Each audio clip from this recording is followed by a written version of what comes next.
Merci de nous retrouver sur InfoLive TV. Voici les principaux titres de l'actualité. Information du quotidien Haaretz, Israël serait vivement préoccupé par une tentative européenne de réouvrir l'Orient House à Jérusalem sous couvert de faire avancer à tout prix le processus de paix avec les Palestiniens.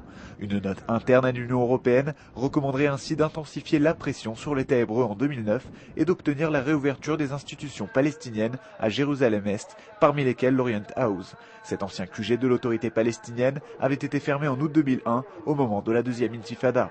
L'affaire a été dévoilée lundi matin par le journal Haaretz qui affirme avoir obtenu une copie de ce document.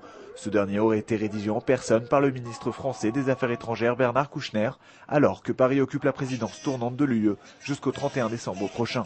L'Union européenne envisagerait donc de pousser Israël à accepter cette requête, quelle que soit l'issue des prochaines élections législatives, et au risque de provoquer un froid dans les relations diplomatiques avec le nouveau gouvernement israélien qui sera alors en place.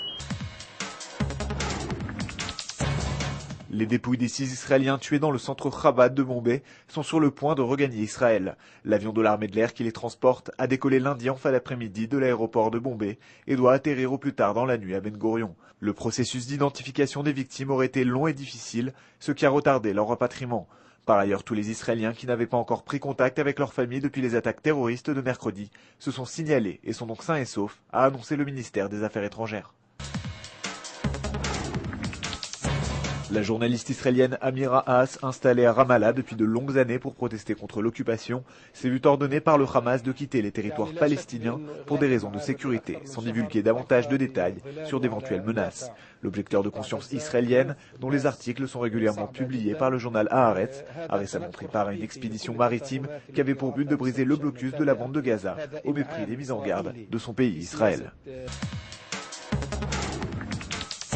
Ce lundi, le tribunal de district de Jérusalem a reconnu coupable de meurtre le terroriste palestinien Aed Ulma, l'un des responsables de l'assassinat de l'ancien ministre du Tourisme Rehavam Zeevi.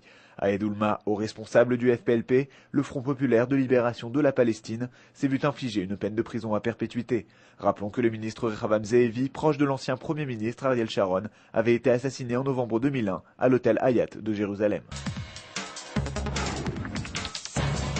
Au terme de son entretien avec le gouverneur de la Banque d'Israël, Stanley Fischer, le Premier ministre Ehud Olmert s'est déclaré lundi après-midi persuadé qu'il était possible d'arriver rapidement à un accord sur le plan de relance économique. Un plan qui avait été proposé la semaine dernière par le ministre des Finances Roni Bar-On. Bien qu'il ait été rejeté une première fois, Ehud Olmert a réaffirmé que ce programme serait soumis dans les prochains jours à l'aval de son gouvernement. C'est la fin de ce journal. Merci de l'avoir suivi sur InfoLive TV, la première télévision israélienne qui diffuse en 4 langues depuis Jérusalem.